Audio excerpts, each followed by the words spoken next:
I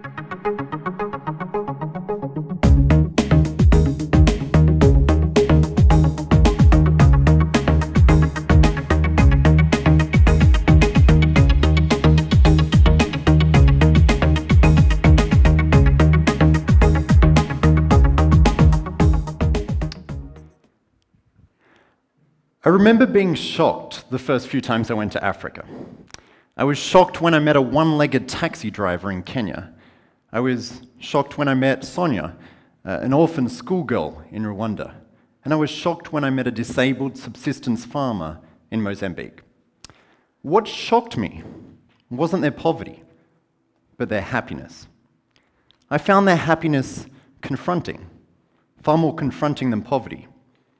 Of course, not everyone was happy, but of those above a basic subsistence threshold level, I was surprised at how genuinely content many of them were. And I became fascinated in this notion, this idea of happiness. And since then, I've researched it, I've worked on it, I've thought about it. I'm interested in it from an economics perspective. It's one of the things that I research at Oxford. And I'm interested in it from a social enterprise perspective, because happiness is, after all, the ultimate social outcome. And I think it's particularly appropriate that we talk about happiness today because we have with us the Prime Minister of Bhutan, the very man who pioneered, who introduced, and who championed the idea of gross domestic happiness rather than GDP as a way of tracking countries' progress, as a way of monitoring how governments are doing. But before we go into that, I want to begin with a little quiz, a little game. It's just a simple multiple choice quiz, and I've invited some other participants to join us on stage. So I want you to just raise your hand. I want you to answer honestly when I give the questions. So the first question, imagine that you're competing in the Olympic Games. Imagine that you're representing your country. What would you prefer out of the following?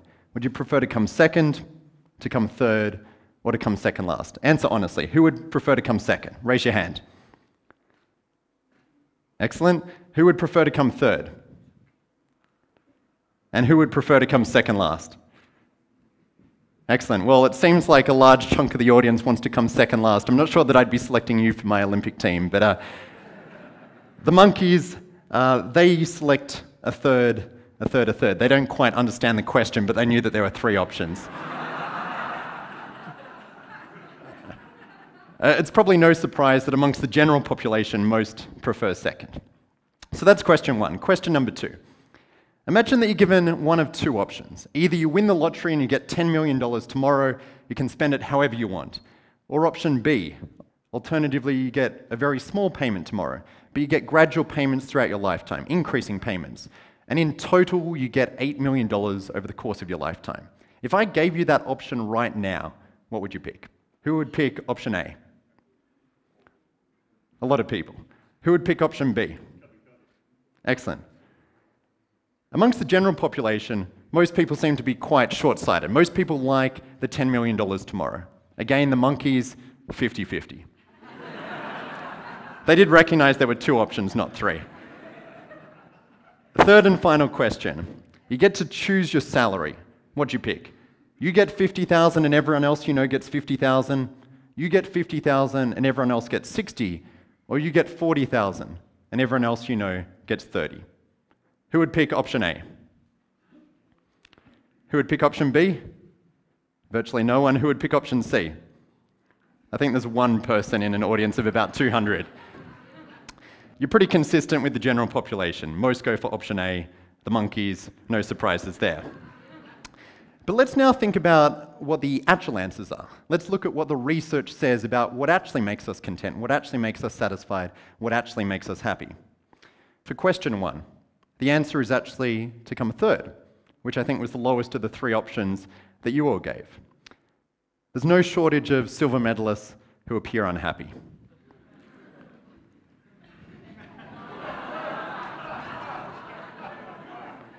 So that was question one. Question two, I think you did better on.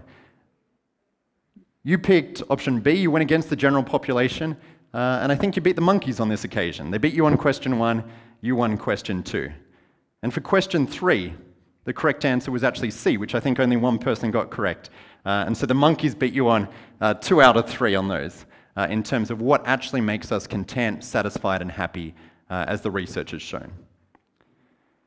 So I think it's fair to say that In general, you're slightly better predictors of happiness than the general population, but you're still pretty pathetic, I'm sorry to say. I think the monkeys beat you. Maybe that's why they're smiling, but if they won 2 out of 3. And what's interesting is that it's not only us that's bad predictors of happiness. The macro data actually supports this as well. We're wealthier than ever, but unhappier than ever. We're more prosperous, but more depressed. We're less satisfied. I mean, we have faster and faster transport, but we're faster and faster to complain about it. In many countries, there are now more suicides than homicides. We now have more goods and services than ever before. We have technology improving exponentially, but we don't see a corresponding increase in our life satisfaction, in our happiness. It's perhaps one of the great paradoxes of our time. And I think the obvious question is, why is it that governments and individuals are such bad predictors of happiness? Why is it that we get it wrong so often?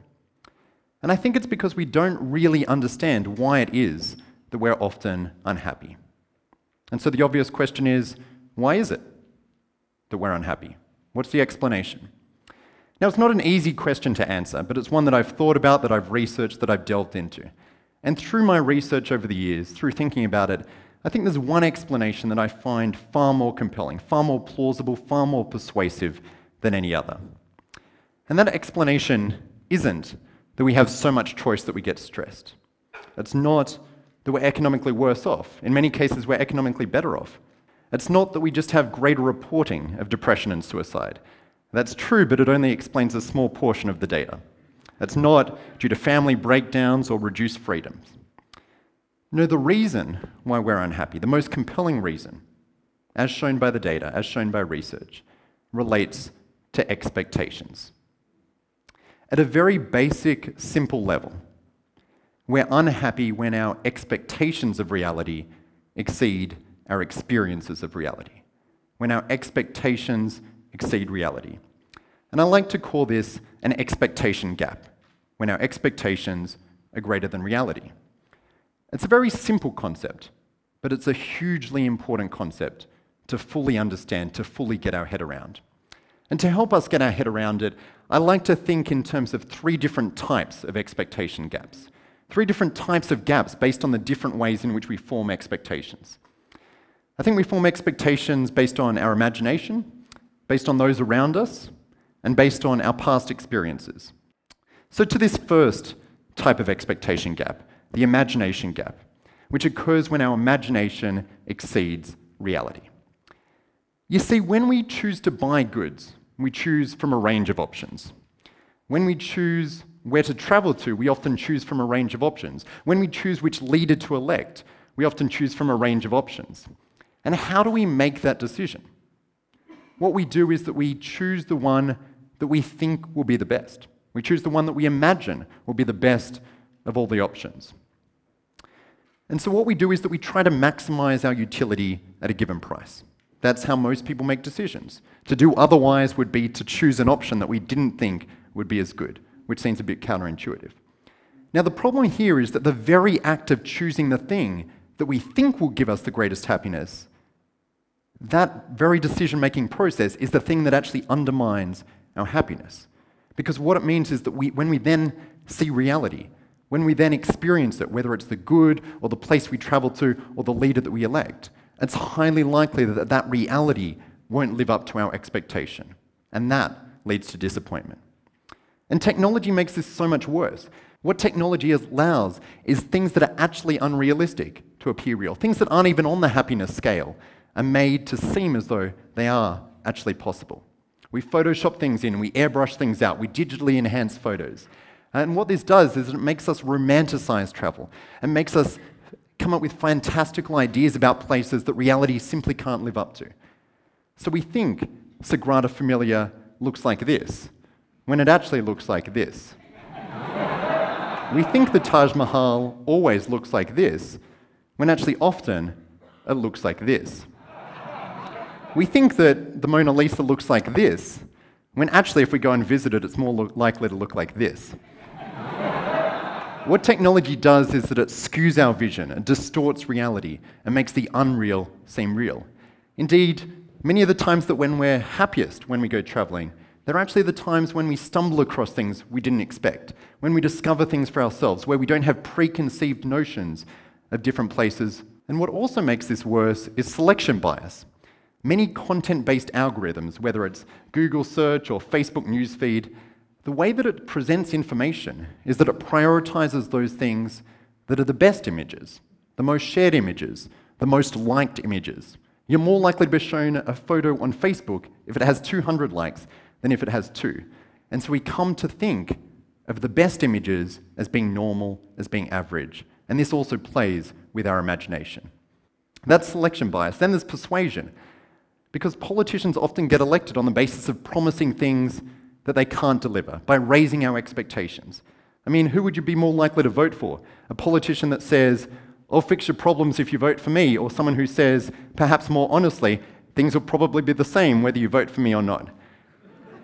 You're probably going to vote for the former, but you're probably going to be disappointed as well.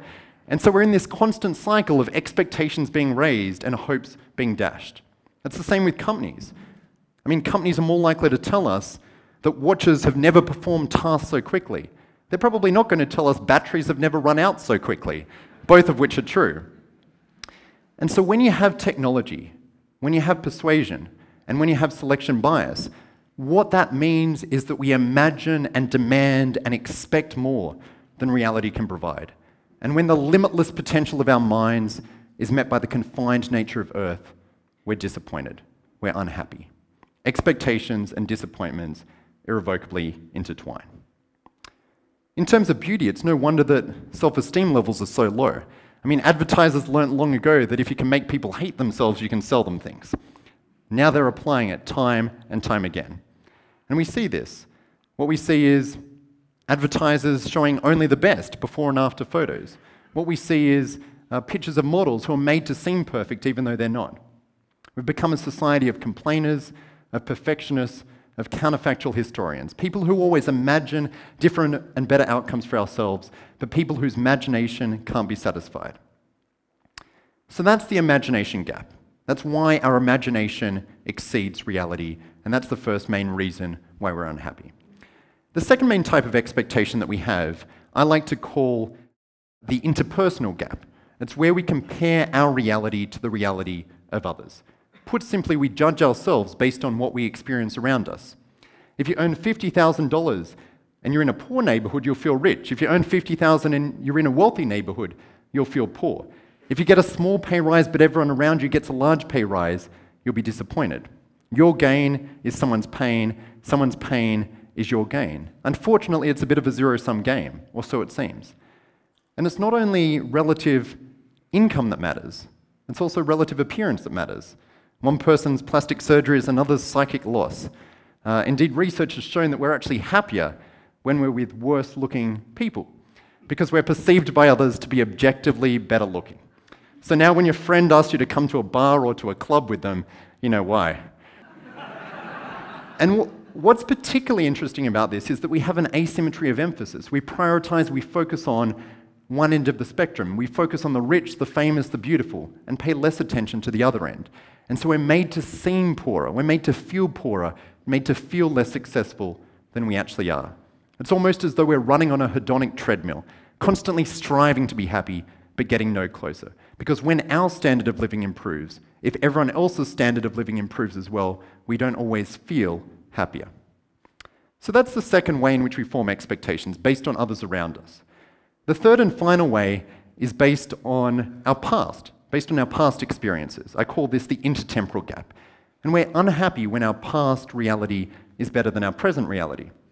Take two people who have the same average lifetime income, but person A whose income decreases over their lifetime, person B whose income increases. Now, research shows that you're always happier if you're person B, if you have that increasing income, even though the average might be the same. Why is this? It's because of something that psychologists refer to as anchoring. We compare to our past, and if you're constantly improving, constantly exceeding expectations, constantly moving forward, you're generally happy. The reverse is true if you're person A. And so what this means in terms of raising children, I think often we tend to spoil children. We tend to give them everything, to want to give them the best start in life. But often the best intentions don't always lead to the best outcomes. Yes, we should support children, but if we give them everything, then it's much harder for them to have what I call a positive intertemporal gradient. It's harder for them to improve over time throughout their life, and that actually potentially undermines their happiness. And while I'm talking about parenting, I think another problem in our society is that we tend to tell children that they're special, that they're unique, that they're one of a kind, that they're amazing. We tell them that they can be prime minister or president, that they can be the next Mark Zuckerberg. We tell them that they'll be Beyonce one day. What this means is that we raise their expectations. And so when that child gets a normal job, when they start a business and it fails like most do, when their singing career peaks with a rendition of Single Ladies in the shower, they're disappointed. They're unhappy. Their expectations haven't been satisfied. Yes, we want to give children self-belief, but we don't want to delude them and we don't want to delude ourselves. So what we see is that our happiness is largely determined by expectations. Our expectations are largely determined by what we consider to be normal. And what we consider to be normal is largely based on our imagination, based on others around us, and based on our past. And so we have these constant battles, the battle between our imagination and our reality, the battle between the reality that we experience and what we think or perceive that others experience, the battle between our reality and our past reality. How can we win these battles? Well, I think the first challenge, the challenge for entrepreneurs and businessmen, for parents, for legislators, for magazine editors, is to take happiness seriously, to take expectations seriously. I think often we relegate happiness to the world of art, not science. We dismiss it. We think of it in terms of hippies rather than businessmen. What we want is for entrepreneurs to focus on actually improving contentment, not just increasing consumption. In terms of winning the imagination battle, I think it's important that we make it known to content providers the importance of actually having realistic representations of images, people, and places and events. And we might even go so far as to ban things like digital enhancement in ads. In terms of winning the interpersonal battle, I think it's important that governments prioritize income equality and that we learn to compete against ourselves rather than against others.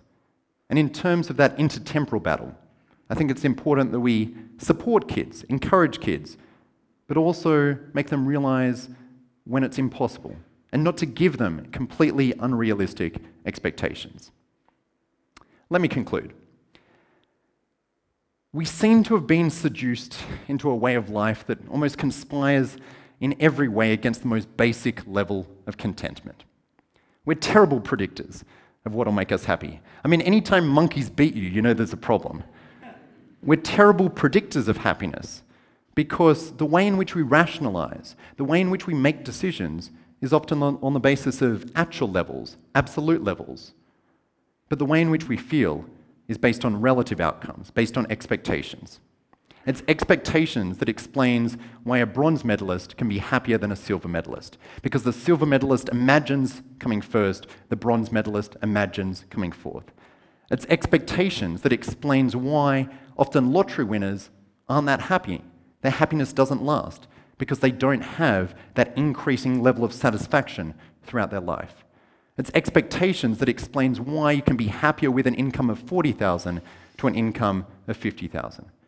We often think of happiness in isolation, in a vacuum, when in reality our happiness is far more complicated. It's far more intertwined with our community, our imagination, and our past. And it's important that we think carefully about how our minds work, how our feelings work, how our expectations work. And it's important that we change the way in which we make decisions so that our thinking process matches our feeling process.